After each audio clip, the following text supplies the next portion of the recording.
We are part of the Fired Up Sports Network of shows. Please check out other Fired Up Sports Network podcasts like the P-Lot Pod, Water Cooler Talk, Bell Smashers, Philly Sports Love and Pain, Drunk on Broad, Beer Battered Sports, and the Fired Up Sports Show, which are available on all major podcasting hosting sites and social media. Also, check out Mark Ramos' Roundup on firedupsports.com, which breaks down the happenings going on with all your favorite local teams. You're listening to Drunk on Broad, Philly Sports Unfiltered!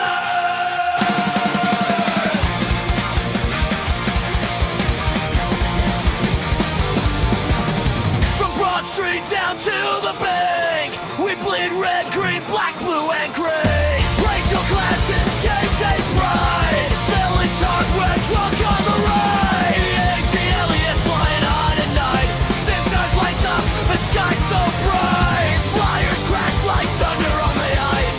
Philly swinging, everything's nice. Union chanting, passion loud and raw. City of grit, we break every law. Uptown, drunk on broad. No, we don't sleep. City of champions, running deep. For another round, let's make it loud. Feel it forever. We're Broad Street proud.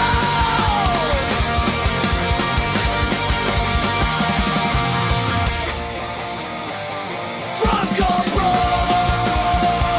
Yeah, we're home. Drunk on Broad.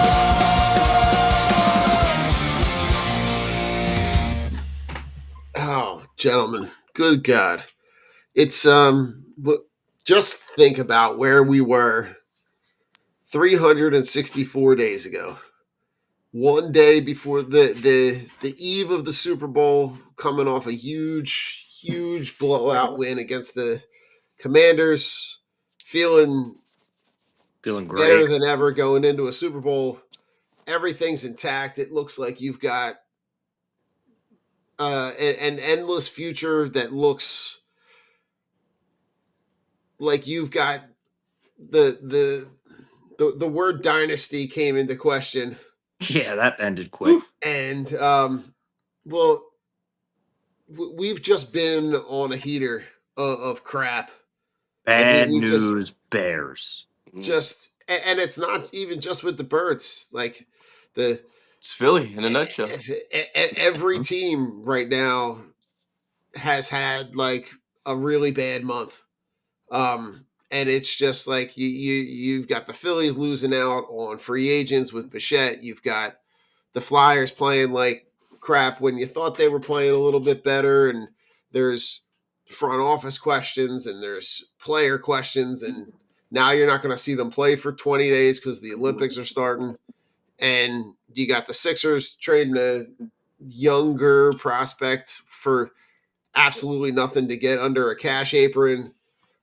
Because your owner's too cheap to, it just, and then you got this team, this Eagles team, where we have not talked since the hiring of the new OC in Sean Mannion. They're essentially rebuilding their entire offensive staff, including the news that dropped at the end of this week with Jeff Stoutland walking away. You had to talk Vic Fangio off a ledge to come back. Mm-hmm. The adults in the room are saying no thanks. And everybody that they're hiring is young guys in their mid to late 30s with a clear vision on bringing that Shanahan, McVay offense. But then you've also got conversations with A.J. Brown and Dallas Goedert. And then we lost the tight end coach. later in the week with Lane Johnson and with now Landon Dickerson. And just everywhere you turn. There literally is nowhere to turn to say, like, I feel good about this. No, there's nothing to feel good about. Like, we can't feel good about anything. You hired Sean Mannion, another guy with no play calling experience, 2 years of coaching. You hired the dude from Tampa Bay. Like that's a nice complementary piece. But now you have two people manning the offense, plus Nick's input, so that's three. So three heads are not better than one.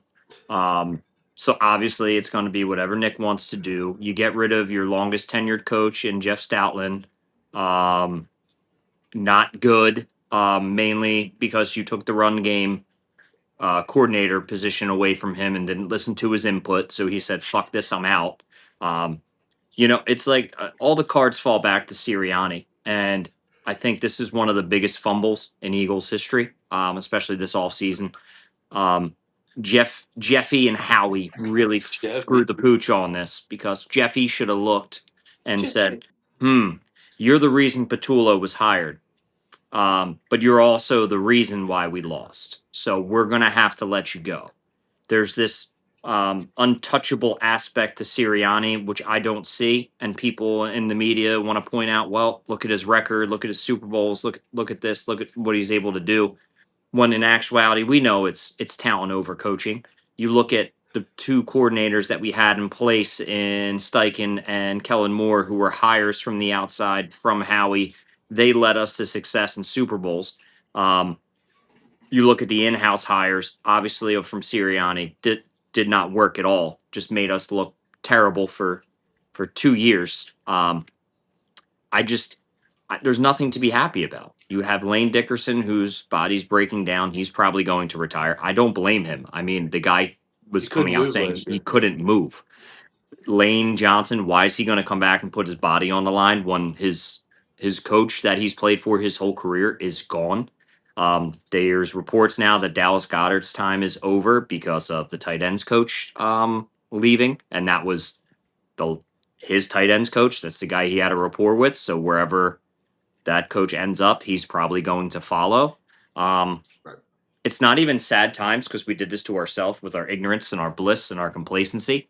So I'm not really shocked by any of it because we all know what Nick Sirianni is. He's a cancer.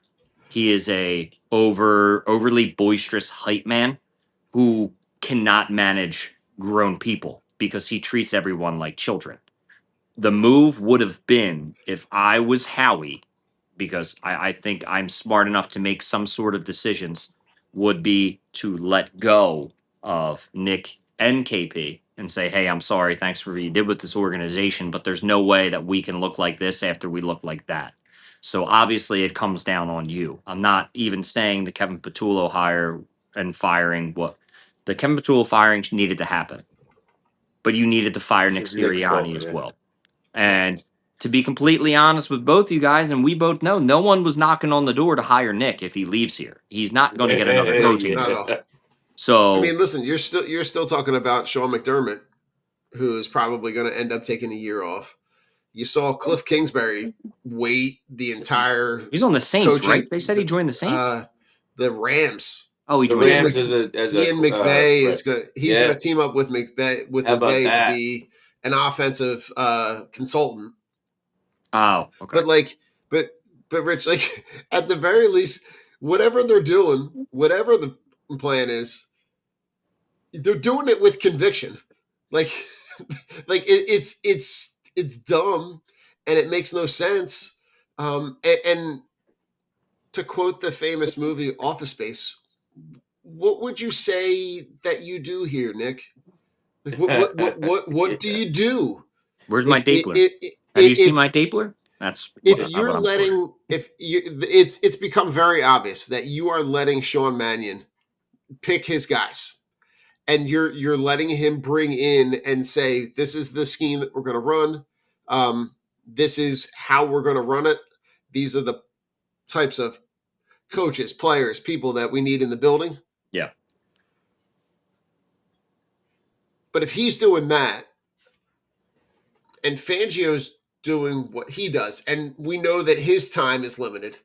We know that you've got, I mean, they essentially had to fly out to California and talk him into coming back because he and Stoutland are,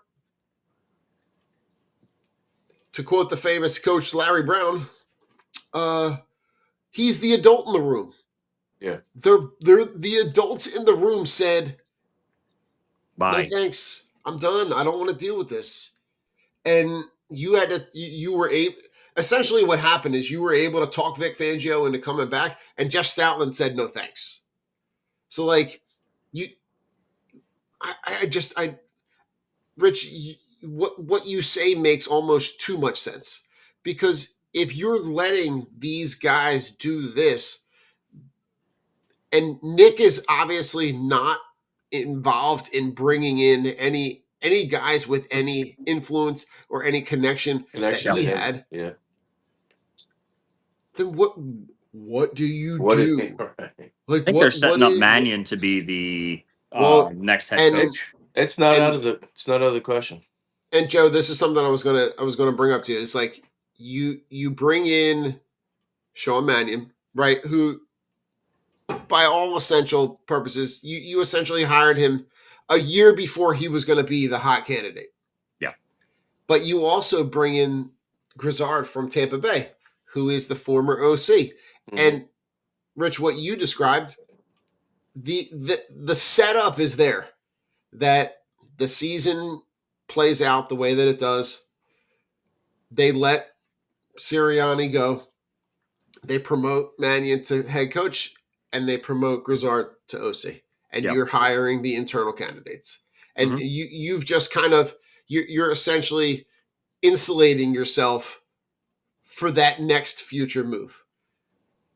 Because the odds are he's probably not going to be here as long as we think him. We think, like, I know there's some people going, all right, well, he's young. He's going to be here a little while. Well, no.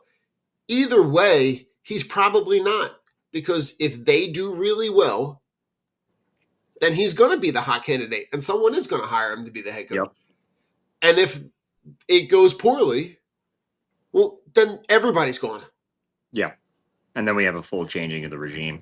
I just Yeah. have a feeling when the Eagles go 1-3 to start the year, Ugh, they fire Sirianni, and then things turn around. There has to be some. There has to be some. I'm just over it, dude. Like, how many times in the past 3 years have we sat here in countless episodes saying Nick Sirianni's the problem? I haven't liked the hire since he was hired, regardless of his Super Bowl. Doug, they gave Nick Sirianni the keys to the kingdom when Doug wins you your first Super Bowl, and then they fire him because of Press he Taylor. wants to. Right. Like, I understand that. Like, he died on that hill for his friend. I mean, at least Nick Sirianni just sold out his friend and said, "Hey, fuck you, it's me or you." See ya. But like, at least but that just shows you Nick Sirianni doesn't have the balls to own up to what he did. Like, For sure. it all falls on Nick, regardless if he's just the figure of, okay, I'm just the guy who oversees things. You oversaw that offense and you couldn't make it work. How you don't average 35 points with those weapons is insane. Okay, the offensive line was hurt. The offensive line was poor. Figure it out. Figure Yeah. it the fuck out. No excuses, because I mean, Justin Herbert went fucking through it with no offensive line, still made it to the playoffs. Didn't win, but I didn't hear the excuses for Justin Herbert. He was making things happen. Their offense still worked. Our offense didn't work from week 1, and by week 3 we're all like, what the fuck is going on? And then we're sitting Yeah. here after we lose the playoff game running 4 verts at the end of the game saying, yeah, I think I knew it was going to end that. I think all of us confidently Yeah. knew we were going to lose. In our minds, we being the realist that we are, hey, we have a shot to win if our offense can play a game. Yeah. And we 18 knew it games wasn't later. going to happen. Yep. Right. But you look at this move and how it kind of does set up that internal shift and change.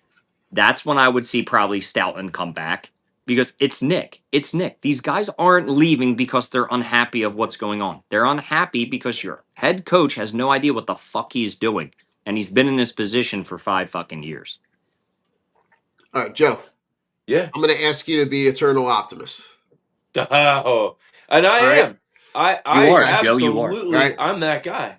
All right. So the combination, at the very least, Joe, we're going to see something completely different, right? Because the types of offenses that Sean Mannion and Josh Grizzard have been a part of are drastically different from anything that this team has run in the last couple of years, right? Right. So You're talking about Mannion, who is going to be focused on the quarterback. He has a history of game plans with sequences that make sense. He's a guy who stresses footwork, timing, snap counts, right? Grizzard also comes from that same system where he ran with Baker Mayfield, where you're also incorporating a lot of motion, a lot of spacing, a lot of not format, but formation stress that's going to optimize to maximize the talent of the guys that are on the field. Give me a scenario where this works. Well, obviously you have to be healthy. I think that was one of the main reasons why our offense was down last year. I mean, Mm-hmm. they're laying in and out of the lineup. Landon Dickerson starting, having a terrible season. And then the reports come out that he literally was injured the whole year. And that's on Howie with not having, you know, adequate enough backups to come in and fill those roles. But that being said, it's personnel. You have to have the right personnel to to run a new system. It's going to be a lot on Jalen and And getting these that's where I want to go. it's going to be a lot of this is going to fall on Jalen. It's contract could possibly be a contract extension year for Jalen. So there's a lot of Mm-hmm. moving parts with this whole system. Um, it's can he do it? Is he willing to do it? And how are these guys like when you do a whole new system, you got to get these guys in a room and show them your vision and show them your plan and say and you got to get the guys on that page like right away. And that's a lot to ask. With Jalen in particular, I mean, year after year after year, you have a new OC, and now you're doing something completely different. So it's a matter of Jalen buying in and Jalen, hitting the ground running and showing that he wants to do it. And you have to have early success with it in OTAs and training camp and all of that. Like you'll know very very quickly how it's going to look. Your practices translate to the game. So um, but it's Jalen buying in and then getting these other guys to buy in, and want to and be willing to do whatever it takes to execute, to know the game plan and execute the game plan. So, I mean, it absolutely Mm-hmm. can work, but it's going to be a grind. It's going to be a game to game grind. That's going to be that kind of thing. I think for the year because installing new plays, cadences, and learning from the ground up. But if Mm-hmm. you're a quarterback and you're a quarterback in the NFL, you should want to do stuff like this because you want to have all this stuff in your repertoire. Where it's Mm-hmm. like, well, I'm not really great at that. Anybody on their job, you know, if you For have the sure. training and if you have all the tools in front of you to be successful, you should want to be able to do that. So then you have your whole arsenal. You could do a For 3-step sure. drop, you could do a 7-step drop, you could do a timing route, anticipation route. um And it can only make you better. It can only right. take your game to that other level, and it's just a matter of, is Jalen willing to do it, and is he Right. physically able to do it? Well, and that's where like the YouTube comment, right, about Jalen can't play the position well without the wheels, right? Nick has handcuffed him with a kids menu playbook. 100%, right? It's pretty accurate, right? The way that you saw Jalen Hurts play the season where they end up losing to the Chiefs in the Super Bowl, right? You saw what him running the ball was able to do and what it opened up for this offense. And the combination of talking Jalen into you had the perfect combination of bad scenarios where you Yep. have a guy who you talked into being so risk averse and stressing so much on not turning the ball over that became the game plan. Just don't turn the ball over and we'll be fine.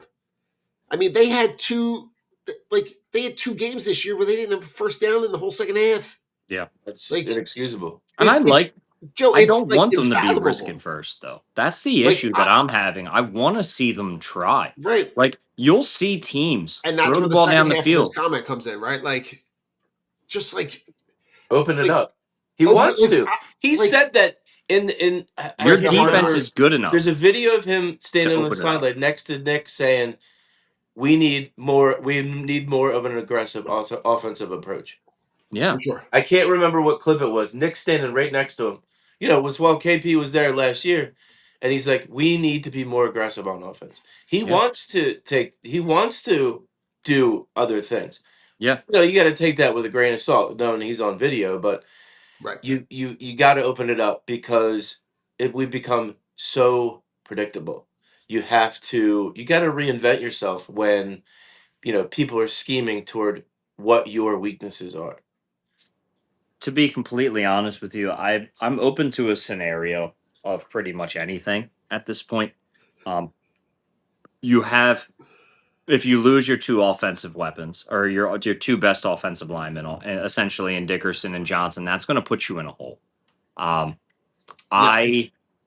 I don't. I have nothing. It's nothing against Jalen. I think Jalen is completely fine. You guys know how I feel on that. But I don't think his value is going to be any higher than what it currently is now. You have so many teams out there that are terrible that have a plethora of draft picks that if you really feel confident in what McKee can do, you could try to move the Super Bowl MVP for something. Am I saying it's a good idea? No, I'm not saying it's a good idea. But at this point, it's like, okay, explore all options. If the reports coming out are true that Jalen's hard to work with and doesn't like the change and is set in his ways, all right, it is what it is. I mean, you can't keep teaching old dog new tricks. I don't think that's the case. I think it's a lot of media fodder. It is what it is. But if you can poach a first round pick or two from the Raiders or the Cardinals or I don't know, just name a bunch of other fucking bad teams that need quarterbacks. Right. It's not a bad because next year's draft is loaded with offensive weapons. This year's draft apparently is loaded with offensive linemen, so it won't be too bad. I still don't think you trade AJ. I think AJ's, to be completely honest, I think AJ is more valuable at this time than Hurts is. To this offense for the cap wise and for the big enough cap hits. Jalen's contract isn't even in the top 10. So I love the fact how we got ahead of the curve on that. Yeah. But again, like how much are you going to subject this guy to if you can't get consistency at the coordinator position for fucking Jalen Hurts? Like you're at this point, you're doing him a disservice. Like Oh, for sure. you can literally talk to him and be like, dude, it's nothing against you. things aren't things don't look good in our realm. We're gonna send you this way, and we're gonna get a few first round picks back for you. Yeah. And hey, he can go have a successful career somewhere else, and we can see what McKee has. I mean, it's not out of the realm of possibility because you see Sam Darnold is now fucking in. He outdueled Matthew Stafford to make it to the Super Bowl. I'm not saying Tanner McGee is going to be Matt Stafford, but if you're investing so much into this guy that you keep bringing him back and you want him to get starter looks, why haven't you traded him to get something for us? Or like how can we make this team better? And to be completely Yeah. honest with you, it has nothing to do with the coordinators. We need guys who can gel and actually finish and play on the field. I Coordinators mean, play a lot Rich, of part of that with the play calling, but Jalen Hurts throwing the ball wise this year was great. Maybe they didn't want to do designed runs for him, but when you take that element away, he's and I don't even I'm not even like saying this to bash the guy. When you take that away and it's just him and his arm versus defense, he's nothing special. Yeah. all right. So So far, just to kind of stay on this topic, right? Like what's Jalen's strength as a passer? If he doesn't play on time consistently, he struggles with zone, bad pocket awareness, pulling up his draft scouting, right? what is the evidence that tells us that there could be something different? I mean, And he could play differently because at this point, there's the likelihood is there that they could potentially play out a scenario, Rich, like you're talking about, where they do move on, because maybe McKee fits the mold of the type of quarterback that they want in this offense, and Jalen Hurts is either going to have to shit or get off the pot because he's either going to be able. This is the most important offseason that he's ever had yeah, because he is going to have an opportunity to be able to show that he can adapt, adjust. And in one sense, I get it because he's right. The stat that's always there is right. How many OCs has he had? He's had a new OC every year since high school, right? Like that. We know that. But like he's had to adjust to different coaches, but the system is always like kind of the same. yeah, Especially since he's been here. This is going to be a complete diversion from that. It's yeah, going to be a completely different offense, a completely different style. He is going to have to figure out what that looks like for him because if he can't, this scenario, the scenario that you're talking about, Rich, is exactly going to play out because if he is in a scenario where, he can't adjust to that, the way that his contract is structured, and correct me if I'm wrong, but like they're going to have the opportunity to move if they decide to do so. And Rich, Sam Darnold, the way that Sam Darnold's played the last 2 years, essentially got the Vikings GM fired. Or like, yeah. I know that they have like there's a lot of like, and I was one of those guys that was talking about like Sam, like talk to me when he proves it. Yeah. I mean, just looking back at it, right? In the last 3 seasons that he's played, right? San Francisco, Minnesota, and Seattle. In San Francisco, he's got 6. He's got 8 losses. Yeah. In 3 years, he's been playing. In 3 years, fucking he's ridiculous. been playing really well. Like, and the last 2 seasons, right? 14-3 for both the Vikings and Seattle. Like, and I don't even think he's 28 yet. I could tell you. He came into the league. Yeah. He came into the league at 20. Like the kid was young. Like, all right, and I bookmarked the stat at some point. All right, so that draft class, he's the first guy from that draft class to get a team to a Super Bowl. That draft class included Josh Allen, Baker Mayfield, Lamar Jackson. yeah. Just on the Jalen Hurts thing, it's not like I'm poo pooing him because it's like I don't think that. I think he's a great quarterback, but well, yeah, I mean it does run better through Goddard because at least he gets open. I use the middle of the field. We've been saying it for 2 seasons now. Why aren't we using the middle of the field? And then I hear reports saying Jalen's afraid to throw it across the middle because he doesn't want to turn the ball over. But then I hear that we just watch. We literally watch the games and there's nothing. And there's nobody there. There's nobody in the middle. And then there's nobody there. So it's like, well, you can't tell me he's scared to throw across the middle because they're not even running routes across it.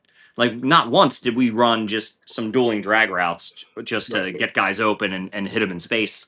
Again, a lot of it falls on the offensive coordinator. But if I'm looking at like, hey, I can get a few number ones and trade them to trade them to Vegas or send them down to the Cardinals and get some guys for him, like I'm not mad about it because you still have McGee that, you've seen glimpses of when it's a competent, it's literally in the preseason and shit, like the dude throws dimes, he comes into the game, they still run the same stupid offense. So if you're not fixing the offense for McGee, you weren't fixing it for Hurts. So that's just that's just a malpractice in itself. I just don't know what's going to make this team better. And to be completely honest with you, and I love, as much as I love Jalen Carter, I don't know what you're going to do, man. I don't know if you're going to be paying him that kind of money because Jordan Davis outplayed him.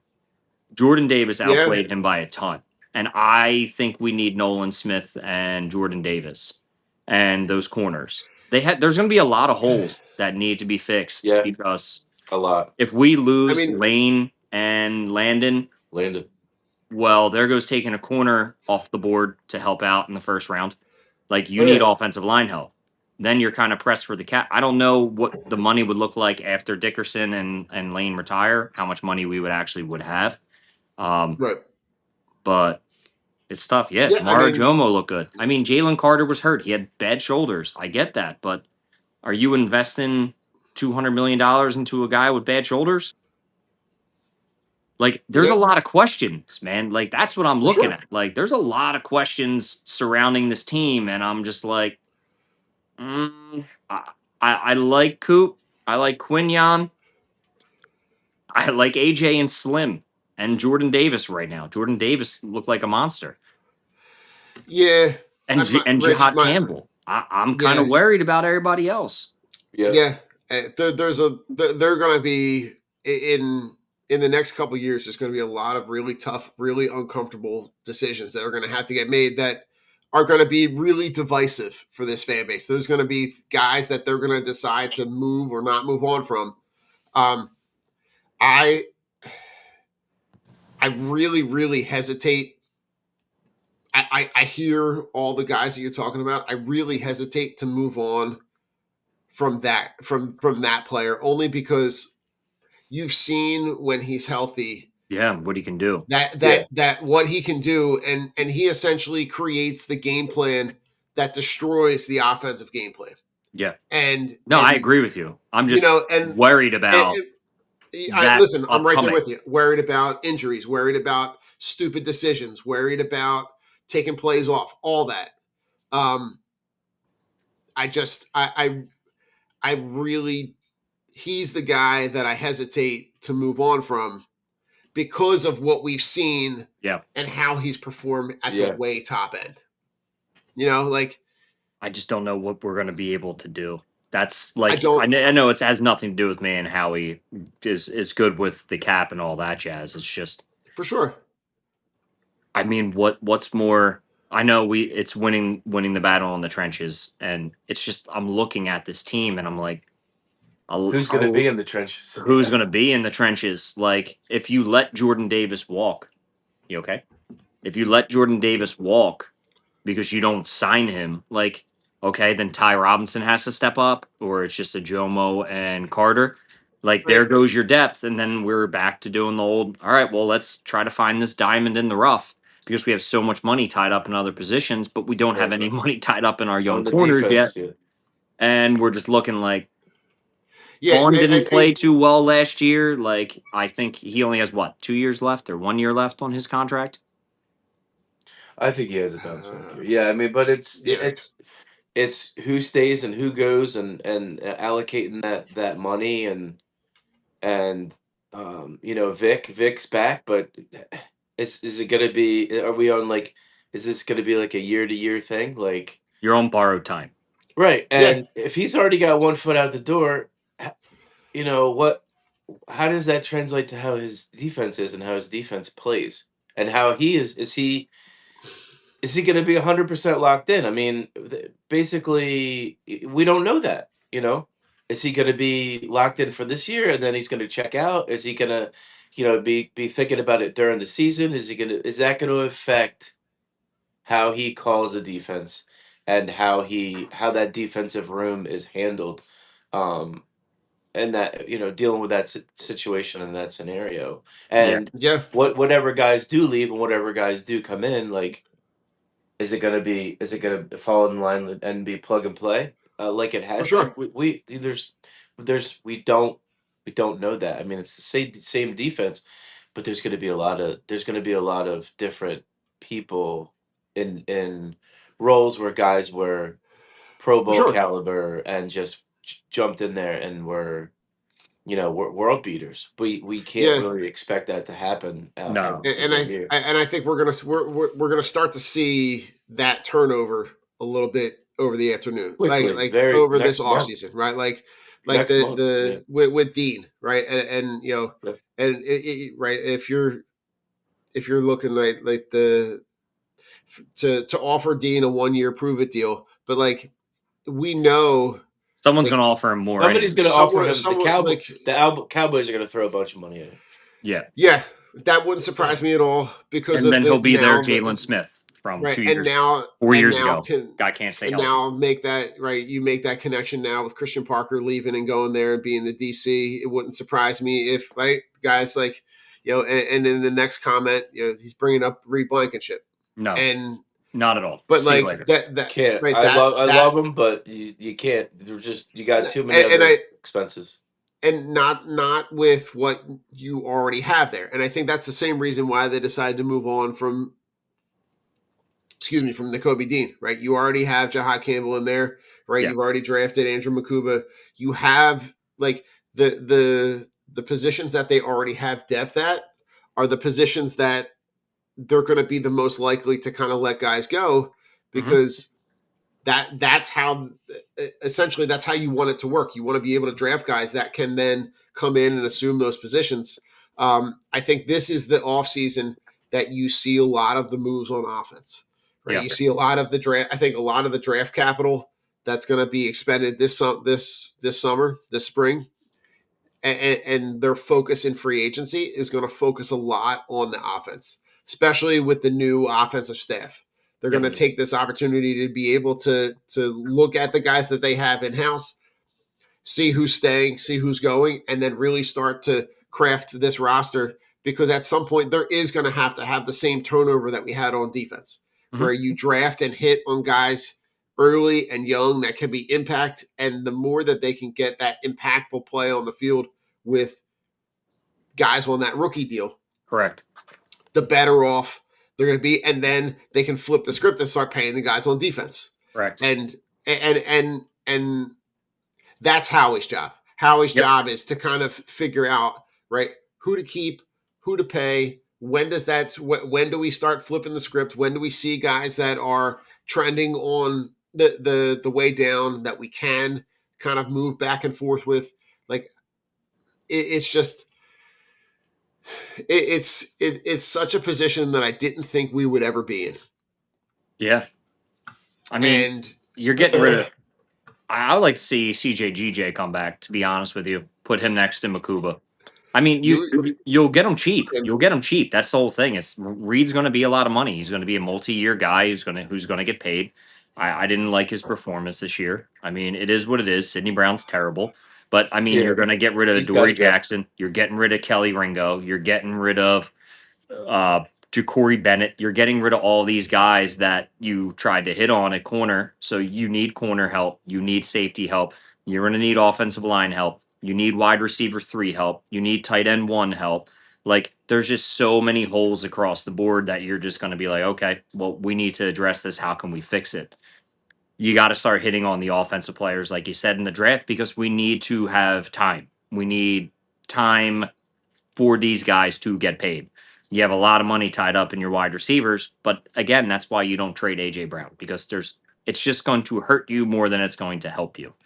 I am loving the fact that, most of our pieces are staying the same.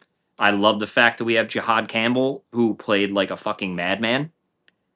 That's the shit that makes me happy, but there's a lot of things that make me sad and it's all has to do with this constant Nick Sirianni bullshit.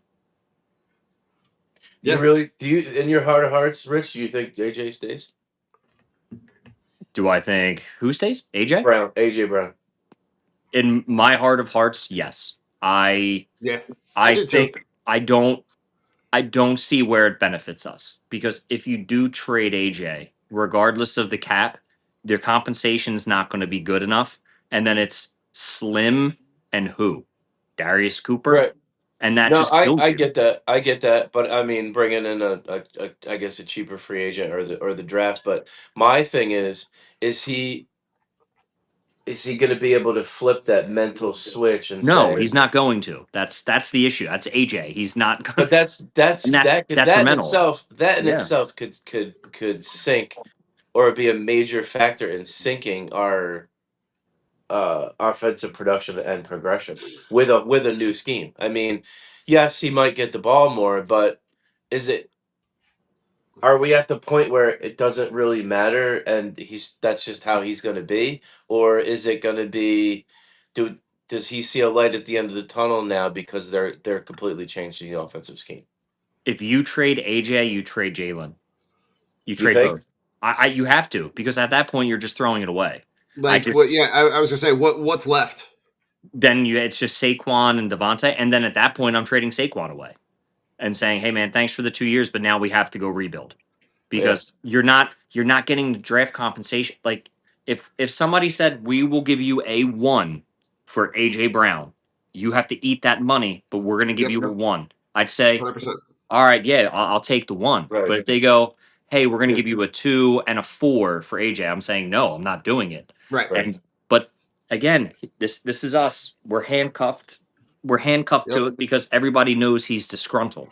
And I don't Correct. think it's Which, yeah, disgruntled because of Jalen. I think it's disgruntled because of our The coordinator. Nick. coordinators Right. Yeah. and Nick. So Like you think that he'll Nick come is the in? root of the problem, but we're not Right. getting rid of him. And if you want to get rid of a generational talent in AJ Brown, then I'm literally saying let's blow it up. Then let's get all the draft capital we can. Let's sign this defense. We'll draft all young offense. We'll let Tanner McGee go out there to do it. We tank for 2 years, and then the third year we come back and we're even stronger. Because you always put yourself at a disadvantage for making the playoffs and going deep runs if your team and your roster isn't constructed right. Because then in the draft you get shit picks. Right. No, I get It's it. why the I get Chiefs it, suck. Rich. I'm just trying to talk out both sides of.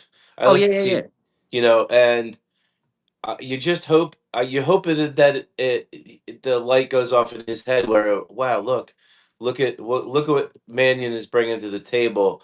This offense has the potential to be really good. You just Yeah. hope He don't work like that. huh?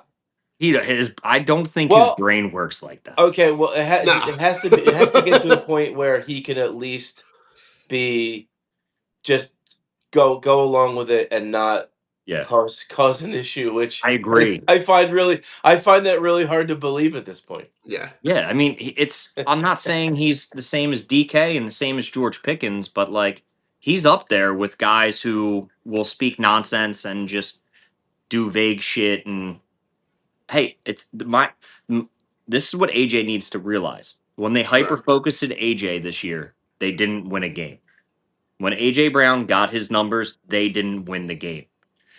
So to me, that's a damning statement more on the focus of the offense trying to be on AJ instead Right. of the surrounding pieces. Because AJ got his, we lose the game. AJ got his, we lost the game. So the consistency of that is okay, the outlier games are when AJ doesn't get his, or are the outlier games when AJ did get his stats, but we lost. I think it's the point of you can't hype. AJ needs to realize we can't hyper focus the offense around him. We have to Right. establish the run game, Yep. incorporate him in. He doesn't need 10 catches for No. 150 yards and a touchdown. It doesn't help. Because that's how I look at things. I look at it as I could have 300 yards rushing and 4 touchdowns, and we lose by 2 touchdowns. What the fuck does that mean to me? And I don't think AJ did come out and say, "Well, yeah, I got, but we still lost." And it's like, well, stop crying then. Like, Yeah. stop Like complaining which all the page time. right. He's What a do you roller coaster. want? He's It's a like roller coaster. it's the scene in the Notebook. What do you want? What do you want? When they're arguing out there in the fucking rain. But how does that translate in that locker room? How did other guys, how do the teammates, how do they weed through that to see like where his heart and his head are at? Like, That is that a winning environment? Is that a can they win at a high level with that in their locker room? absolutely not. Absolutely not. Like look at Devonte Smith. Look what Schmitty brings to the table.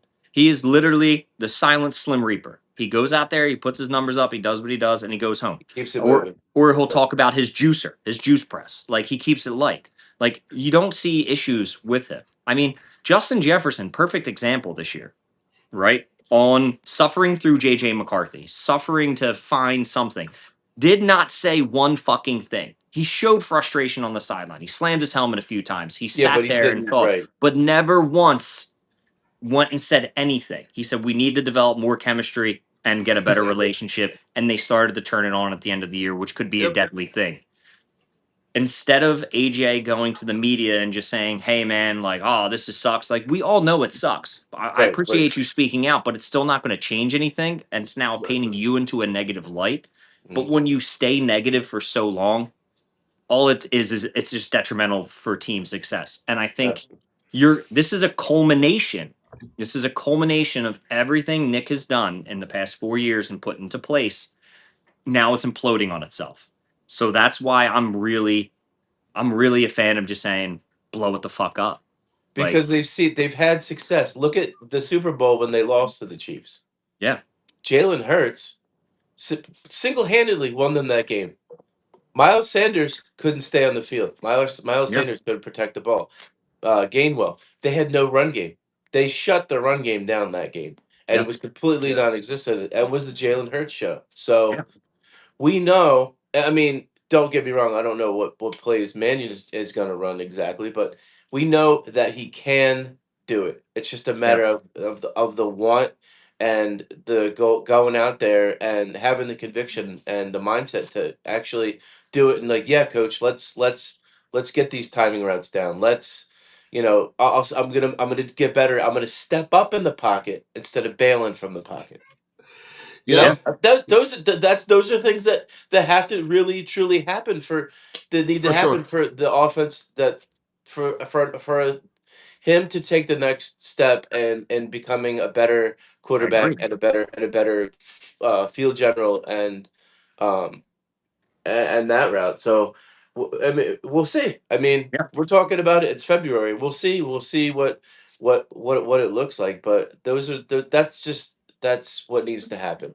Even if he needs to run, then he's got to run. Just protect Yeah. yourself. I mean, you got to have that. You got to have that element in the game where if you need a three yards or five, those are backbreakers. Why we won the Super Bowl. They shut down Saquon. They knew Yep. they had a lights out game plan for Saquon, and those runs on 3rd and 6 and 3rd and 8 and 3rd and 5, those were back breaking runs in the Super Bowl that kept drives going. so I'm For I'm sure. so just to you guys, my question to you is because now I'm thinking back and like looking at like a lot of things I saw in replays and stuff with guys being open. Um, looking at the elite quarterback play. So I'm like looking and I'm throwing Sam Darnold in this conversation because of what he did against the Rams 2 weeks ago. Is Jalen Hurts a one read and stick to it quarterback, or do you think that he actually scans his reads? Because I'm under the assumption he is a one read guy, because of all the guys that he missed that were open. And I think it plays to that dude Twisted's point about the bad pocket awareness, the bad reading of the zones. There's been a lot of times where he stared down his number one option in the reads, whether it be Dallas Goddard running like some like weird corner thing or AJ, but then you have Jahan Dotson or somebody wide open across the middle. Is he a one read guy? Is my question to you guys, or do you think it's just we took that out of proportion? I think that's definitely on the I think that's definitely on the table. I don't Yeah. For sure. I don't want to overstay. Go ahead, Don. I haven't let you talk in a little bit. Oh no. Listen. For whatever it's worth. Really appreciate the comments on YouTube. Thanks for checking in. Um, the Jalen Hurts. It's hard to say. I don't know. I don't know. He has shown himself to be able to adjust and adapt in different scenarios. But I think going away, I think specifically in this last season, he got away from the things that made him effective.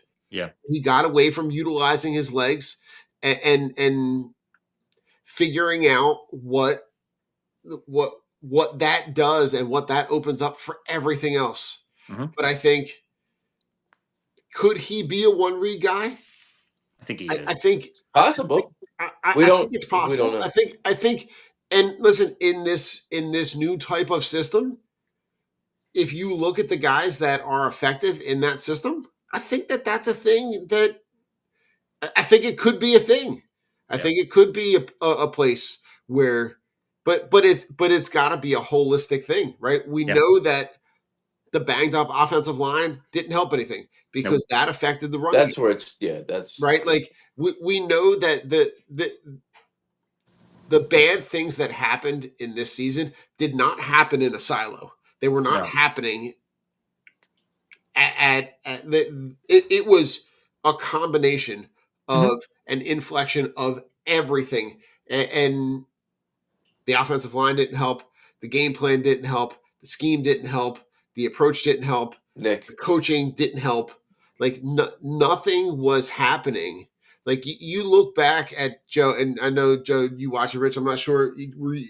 I don't know if you were watching the Hard Knock stuff, but like the stuff that they would like when I would watch back, like obviously it comes out the week after that stuff happens. When you watch back at the things that they would talk about during the week in terms of planning ahead for that game, and you watch it knowing the game has already happened, Yeah. it sounds like they are absolutely delusional in those shows, in those episodes, because they are. you're watching them talk about how to game plan for these future games, but we know that those future games have already happened. They did the And opposite. it's like Definition of it's insanity. it's like they showed up and like, oh god, I mean, I think too, and I don't know if this is absolutely could be true with guys that were injured, like Cam Jurgens. What was his health level? Landon Dickerson. We already know that he probably shouldn't have been playing. If you go back and it happened game after game after game, play after play after play, these guys are getting beat off the snap of the ball. for sure. Yeah. Off the snap of the ball. Whereas you flash back to the Super Bowl years, they dominated. They were road graders. They mauled defensive players. For sure. Play after play, game after game after game for the entire year. They imposed their will, and then this past season was a complete 360. And maybe And Joe, Jalen was like, "All right, well, I know I can see that this is happening. I've got to speed up my. I got to I got to read and bail. I got to read and bail, and that could be that could definitely be part of why it looked like it did last year. So the amount maybe of that's times, because of maybe. All right, so I'm just throwing out a little goofiness. So maybe Saquon getting all those touches and all those tush pushes, maybe there was no direct correlation or causation for injuries on the field, but long term injuries Maybe it's of the taken its back, toll. the legs. Yep. These guys are just beat up. I mean, you have to get lower, you have to push. You're getting guys diving on your back, diving on the back of your legs, on your neck, trying to stop the tush push.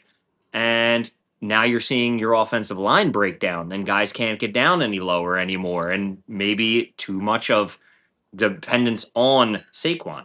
So could it have been these injuries are the direct correlation of using the tush push? A result. Could be. This is a result. I don't know, It but could I be. mean, 400-pound guys should not be bending down like this and diving into the ground with other gentlemen jumping on their backs. So For sure. Right. So maybe. and yeah, that really affects. I mean, it doesn't matter what your game plan is. If your guys aren't healthy, I mean, For it's sure. just it's not going to work. Mm-mm. KP running draw up the middle with an injured offensive line. I mean, it's a Doesn't stupid play to begin with, but then your guys aren't able to execute. Then the play's not going to work. It doesn't matter who you have back there running the ball. For sure. Well, Look at Saquon in New York. Yeah. I mean, you got the Ferrari and you got the offensive line from the dollar store. So, Jesus God. But listen, I gotta run, guys. All right, Joey. Before you run, talk to me about the Super Bowl. Who you got? Why? And do you even care?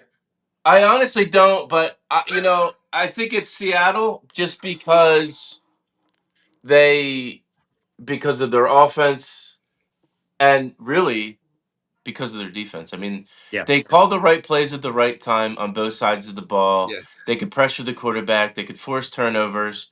Drake May's not going to be 100%. I just think it's Seattle's time. I just do. I mean, I can't, and I don't think I could ever root for New England unless they're playing for Dallas, playing against Dallas. So for sure. I think it's going to be Seattle. I I mean, it could go either way. It could be a close game, or it could be a blowout. Jigba, I mean, the ball's going his way, but he's always open, man. He's always open. Man, that guy could call plays, huh? They could run Yeah. the ball. They could run the ball. That's what's going to kill I think that's what's going to kill the Patriots. Seattle can just run the ball at will, and they protect Sam. And Sam's gotten smart. Sam has learned from his mistakes, and he's made a For lot of sure. mistakes over the years. But They're hey, called man, Ghostbusters. Yeah, for he's sure. he's now he's on the doorstep of winning it all. So, but it's coaching, it's health, it's scheme. I mean, look, I think Seattle pulls it out. Sounds good. But All right, those are Thank Joey, that's go my you. do 2 cents. Joey, go do Go your thing. We'll talk Birds. to Go you. Go Birds. See Birds. you guys. Later. Stay. Ah, so, Rich, who you got I got before we 23, jump out? 23-10 Seahawks. 23-10.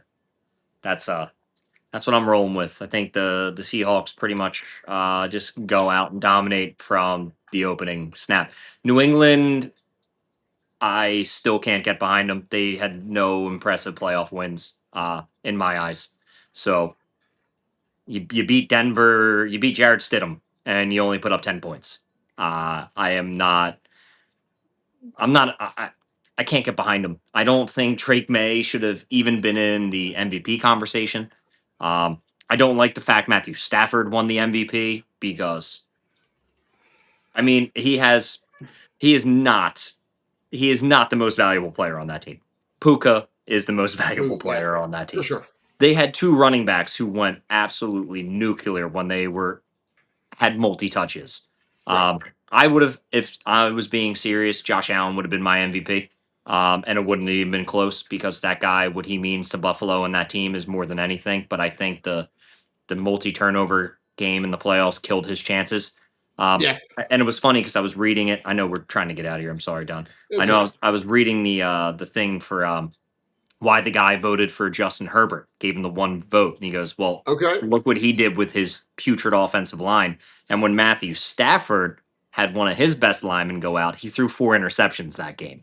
So he's like, Okay. if you're telling me Matthew Stafford is the MVP and most valuable to his team, I'm just going to call bullshit on that. That guy Gotcha. had a healthy offensive line, great weapons all year. I Yeah. also was kind of shocked when I was like, Matthew Stafford Yeah. MVP. I would have gave, to be honest with you, I would have gave it to Miles Garrett. Miles Garrett would have been my Yeah. I MVP and mean, defensive you, player. you It could should really not be a argue that. quarterback award. It's fucking stupid. It's a quarterback award. No, and that's all it is. But when you look at like when you look back at this, like the Patriots, they played a Easiest 7-2 schedule. Dolphins team twice, right? They played a Panthers team that ended the season 8-9. They Yeah. played a 6-9 Saints team, a 3-14 Titans team, a 5-12 Browns team, an 8-9 Falcons and Bucks team. They played the 3-14 Jets twice. They Yeah. played a 6-11 Bengals team. They played a 4-13 Giants team, an 8-9 Ravens team, and They then played their nobody. playoff run consisted against like you said, a banged up Chargers team with Justin Herbert, a putridly offensive team led by C.J. Stroud and the Texans, and then you face Jarrett Stidham in what ends up being the second half of a snow globe Mhm. to get to the Super Bowl. They have had like beyond easy street. And I remember at the beginning of the season looking ahead at the Bills season, saying kind of the same thing.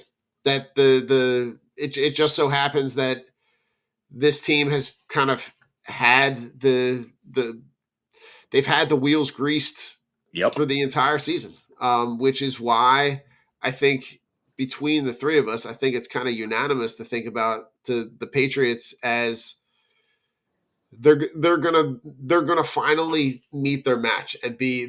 they're gonna be overmatched when you look at the opportunities for this offense and this defense, Yeah. right? That like I look at the way that Mike McDonald's going to be able to scheme guys open. I look at the way that they're going to be able to figure out how to attack Drake May, and I mean, you're talking about The Patriots' best offensive weapon is an aging Stephon Diggs. And a Travion Henderson that they use like 10% of the time because they love Ramondre. Correct. And not for nothing, Rich, but they also have the Pope on their side. What the every time the Pope changes, Seattle wins. The 21st in the 21st century, every single time a new Pope has been elected, the Seahawks have clinched the number 1 seed and made it to the Super Bowl. That's hilarious. In 2005, 2013, and now in 2025. That's so funny. So they got the Pope on their side. So listen, that's great. Go Birds. Go Birds. Happy Saturday. Stay inside Saturday. if you can. Don't go outside if you must. Cold out. Stay inside. It's windy. It's gross. It is. Go Birds. Happy Saturday. Go Birds.